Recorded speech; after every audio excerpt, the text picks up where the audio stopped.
All right, so this is going to be a film study video about Ravens right tackle Morgan Moses, a veteran presence, a guy who played a lot of games in 2022 in his first season for the Ravens. A lot of personality, as you can see from some of the Ravens Wired or the various things that come out online. Very balanced right tackle, at least that's what was sold to us upon his signing with Baltimore last year. Very balanced and a lot of experience, and I think those things proved to be true.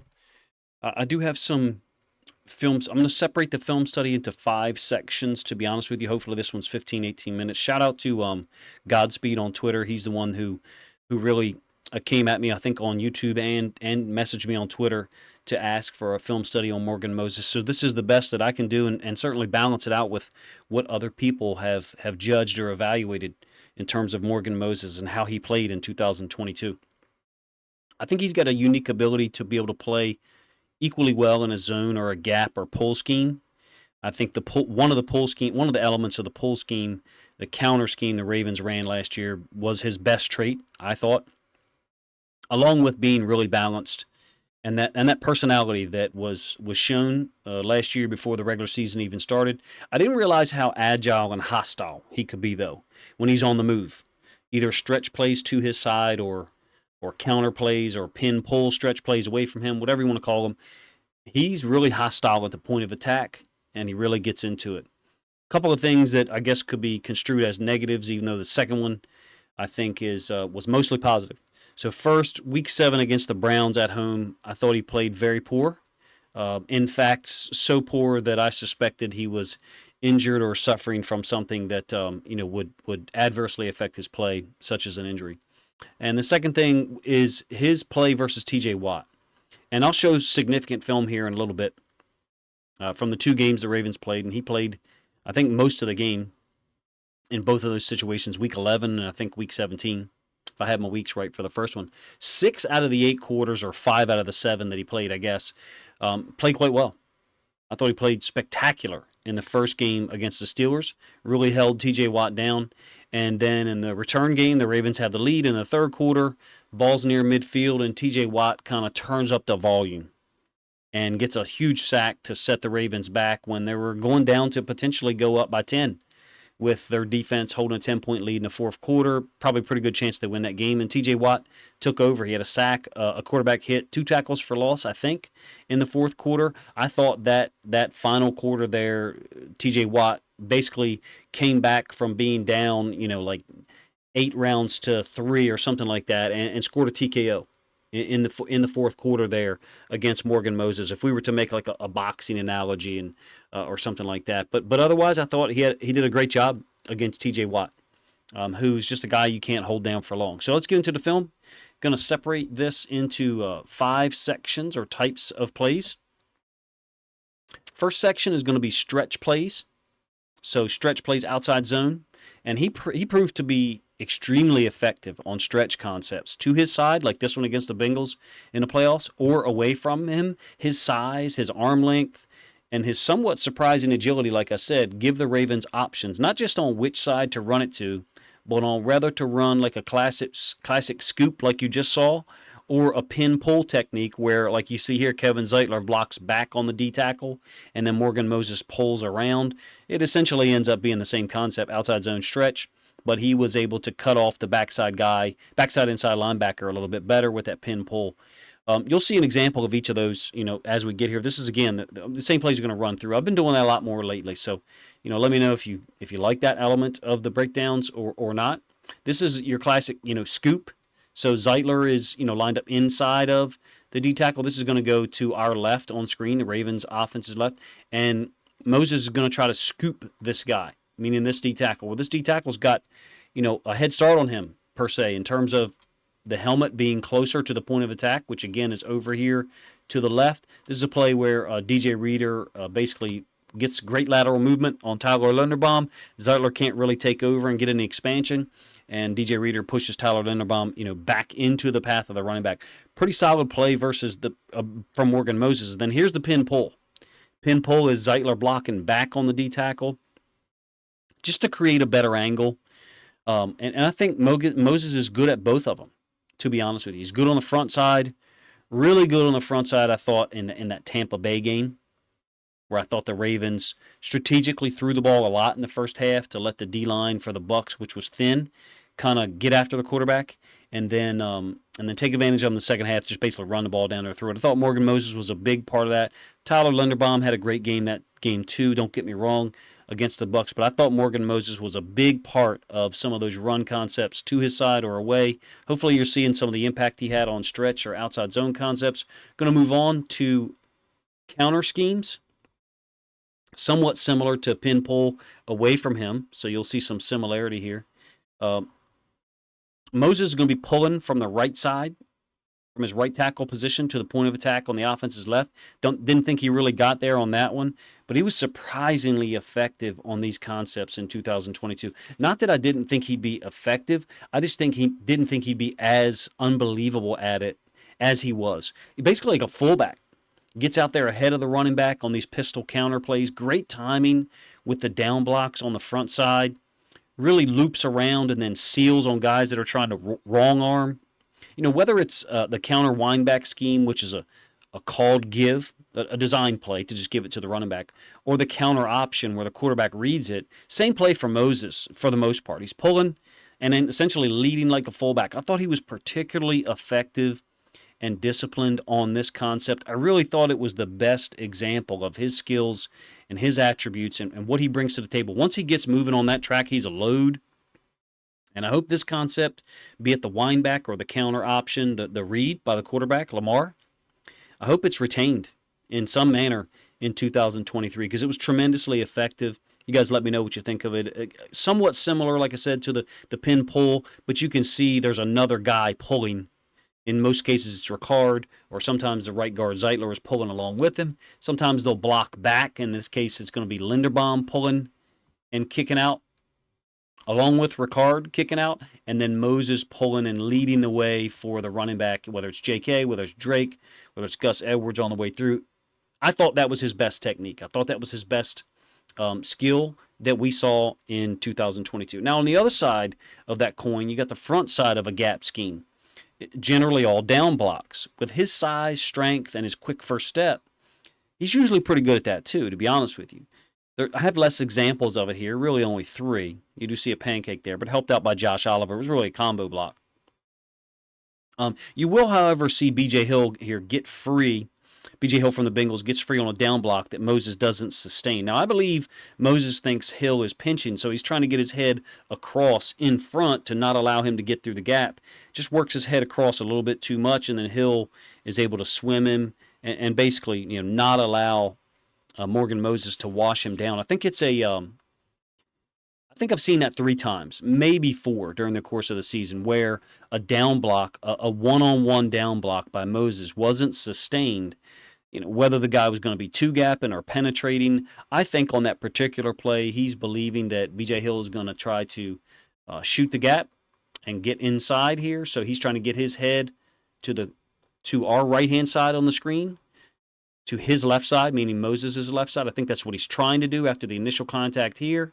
And then B.J. Hill just does a really nice job. Look, you got to give B.J. Hill credit to just hump and then rip with the inside arm and avoid to the ball, obviously. He was able to recognize it. Other than this, look, Moses was really effective on the combo blocks, I think. But it's to be expected when you're down blocking solo, that there'll be some times where a guy's able to swim you, particularly in the NFL. Those guys have great awareness. They pick up on pre-snap cues. I think when Moses is working in a zone scheme, especially when he's working with the tight end outside of him, whether it was Oliver, whether it was Ricard, those guys are able to climb to the second level after the combo. You see a pretty great example over here. This will be the last one I show you. Again, third section of plays, down blocks, or in some cases combo blocks in a zone scheme, or it could be a gap scheme as well. All right, the last section or last 2 sections is going to be pass pro. And for some reason, it's all some people ever talk about or focus on. It's really weird. It's actually kind of annoying to me to hear people only mention pass pro, whether it's about any offensive lineman. There's 2 parts to the game. You got to be able to sell the run and the pass, make them look the same, not give it away, unless it's 3rd and 13 or even 3rd and 9, 3rd and 8. I thought that Morgan Moses presented as quite balanced upon signing with the Ravens last year, before the season. When I watched the film, which I hadn't watched a ton of, I thought he was pretty balanced. And I thought the film held up in the 2022 season, and then for myself after watching I think 5 games here at in detail, with 2 exceptions. First, couple of things. He does cover a lot of ground with his set because of his frame and his length. He does seem to be able to recover on some of the speed rushes where I thought guys were going to be able to turn the corner on him like mid play. And when I say mid play, I mean as I'm rewatching it.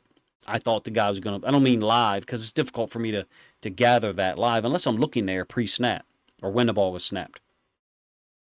He's not an overpowering guy there at right tackle, even though he's huge. He does also tend to tilt forward a little bit more pre snap than, say, a Ronnie Stanley, who's kind of more upright.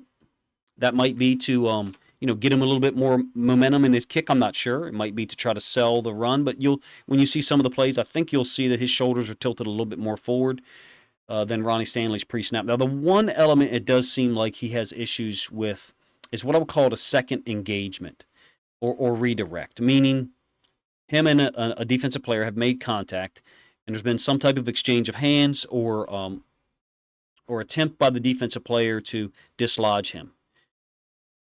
Along with that, some of these techs or X stunts, so meaning like you got a D tackle or it's a D end actually who's going to, essentially run up on that path, and then a linebacker who's going to loop around. Sometimes it's a D end and a D tackle doing this, whether you call it Tex or Ted or X or whatever you call it. It's a D tackle taking a wider B gap path, intentionally going into the offensive tackle, taking the guard with him, trying to clear the path for a linebacker or DN, running free into what is now the A gap. Zeitler's able to work off of him because you got a little chip by Ricard. The second engagement, though, for Moses, because that's what we're focusing on, is the part that I think he had some difficulty with 3 or 4 times in 2022. So what I mean by the second engagement is the D tackle is trying to bull, or appears to be trying to bull rush him at first, some type of bull rush, inside, move, and Moses tries to anchor down somewhat. And when he does that, 94 just swims him. This is the worst example, to be fair.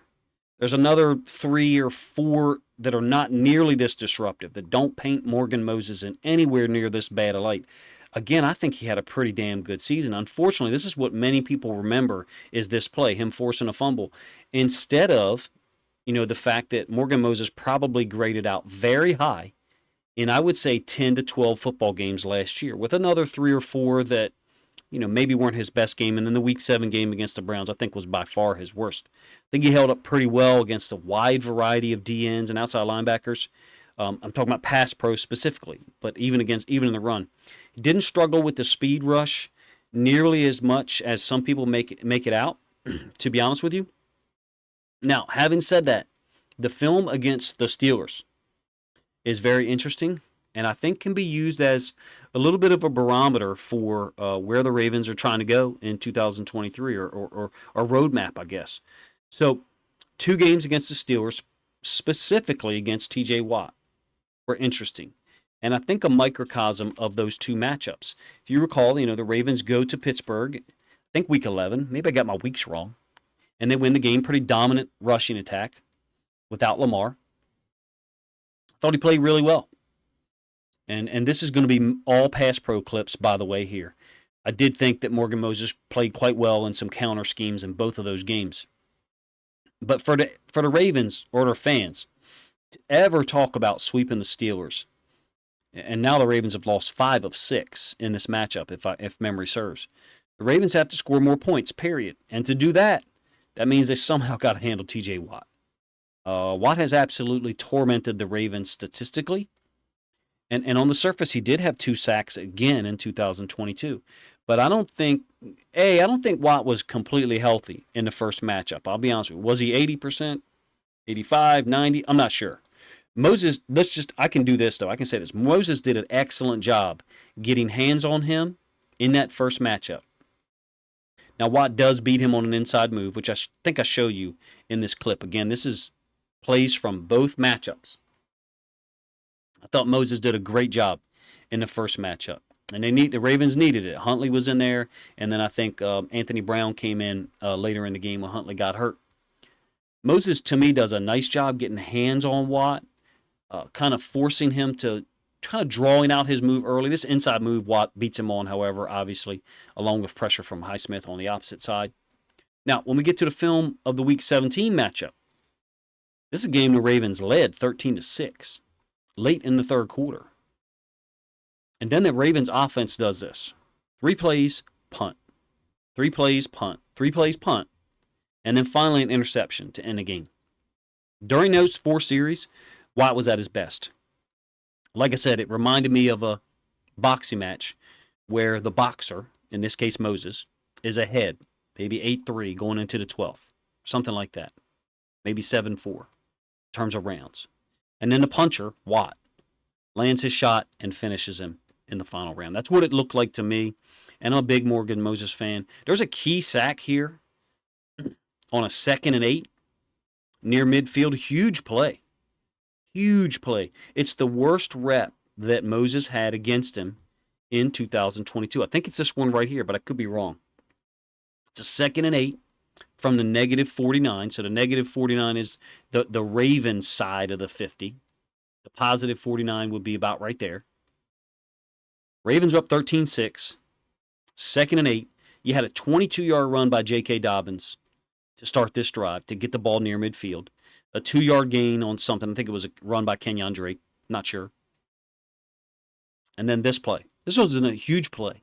That's why I'm setting it up. And you've already seen it once. He just basically runs past Morgan Moses for the sack. 10-yard loss. Almost forces a fumble here. You know, if he's able to sustain the block and keep TJ Watt from getting there, is anybody really open at this point? I mean, on the out, Andrews is potentially open, but look, Huntley doesn't even have a chance. This is a knockout. And this is the type of thing. And look, on the very next play, Watt had a TFL. On the very next possession, Watt had a TFL. Then this QB pressure on the ensuing play. Over the course of the 8 quarters between the Ravens and the Steelers, I thought Moses played well versus Watt 75% of the time in terms of breaking it down by quarter. However, Watt, when he seemed more healthy in the second game, turned the heat up. He just turned the heat up later. I'm a huge fan of TJ Watt, too. I'm a Ravens fan, but, guy's a Hall of Famer already. That sack that I showed you that'll come up here again, about 2:20 left in the third quarter, it destroyed a potential scoring drive. Like I said, Ravens up 13-6. Field goal there puts them up 16-6 coming into the fourth quarter. Yeah, the Steelers go down and get a touchdown on an amazing play, 3rd down, I believe, by Kenny Pickett, touchdown pass to Najee Harris, where he beats Roquan Smith. But a 16-6 lead gives the Ravens a little bit of a margin for error. Unfortunately, there is just very little margin for error against TJ Watt. It's just very small. And that 1 quarter, or maybe a quarter and a half, of Morgan Moses being less than his best technique, less than his best execution, gets you beat. It's the difference between 10-6 going to Cincinnati in Week 18 or 11-5. I thought Moses held up against that pressure for most of these 2 games. I drew this out and kind of magnified it because it was a big moment. I thought it was a big moment. A missed opportunity for Morgan Moses and the Ravens offense. Watt's just too good to hold down for long. 2 sacks against the Ravens last year. Yeah, that's great production. If he has a sack a game, that's 17 sacks. That's Hall of Fame level production. But for TJ Watt, he normally gets his meals easy against the Ravens. Morgan Moses made him work. If Moses, however, wants to be recognized for being a high-level, balanced right tackle, even at his age of 32, and he will start for the Ravens next year, there's no question, unless injury concerns, he can't have TJ Watt running by him once, let alone twice, in an important Week 17 game when, again, 3 more points possibly gives the Ravens a great chance to get to 11-5 with 1 game to go. Overall, look, if the Ravens get the same type of season from Morgan Moses in 2023, minus the late game failure against TJ Watt, which I probably made a bigger deal of than most people, but I expect him to play well because I think he did for most of 2022. I would take that. I would take the same exact season, other than Week 7, which is a really weird, unusual game where Morgan Moses played incredibly poor. I thought he was an astute signing by the Ravens front office. His versatility, his consistency was needed in a really topsy-turvy, up and down 2022. Moving forward from that, his versatility, consistency, leadership, his balanced play could provide a great foundation at right tackle for an vastly improved and more dangerous offense in 2023 under Todd Monken and Lamar Jackson, who's locked up now under a long-term deal. I think Morgan Moses is capable of giving us the same type of play that he gave us in 2022. Your evaluation may be different. Maybe you use rating services that I don't rely on, no problem. I rely on the film, and I can tell you the games when he played extremely well and tell you the games and the moments that he struggled with because I've watched the film so much. And to be honest with you, full disclosure, I've watched 5 games in detail in the last week since Godspeed, gave me the heads up, or gave me the recommendation, I should say, to do a film study on Morgan Moses like I just did. Hopefully you guys enjoy the video. If you think I made my points by separating everything into 5 categories: stretch concepts first, counter plays, where Morgan Moses is pulling second, down blocks, which is just the opposite side of a counter play or opposite side of a gap scheme. It's the front side of a gap scheme. Pass pro in general was the 4th selection of plays, and then pass pro versus the Steelers and TJ Watt, the guy the Ravens have got to figure out a way to slow down somewhat if they ever want to talk about realistically possibly sweeping the Steelers, which would be a huge boost in 2023 because the schedule was very difficult and demanding for the Ravens, and they need a high level of play from Morgan Moses to get where they want to go, if you ask me. You guys, let me know what you think of the video. If you thought I did a nice job of presenting the material in an organized way, please let me know. And if you think other Ravens fans would enjoy this content, please consider grabbing a link to this video, sharing it out on social media to help my video get more reach.